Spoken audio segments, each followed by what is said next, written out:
Ngayon, mga kababayan, gusto ko lamang pong magkwento sa inyo.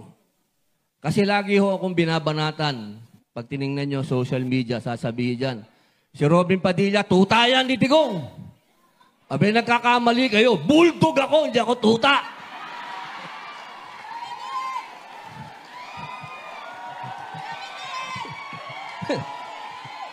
Yung tuta, ang alam nun out lang. Ako, roar, roar! Bakit po ako naging bulldog ni Tigong? Yan ang magandang kwento Alam nyo po, alam nyo naman, hindi naman kaila sa inyo, ako'y ex-convict. Di ba? Ako'y dating bad boy. Alam nyo naman, wala naman akong, alam nyo na, wala naman akong kasinungalingan. Ang importante, lahat ng babaeng minahal ko, mahal ako.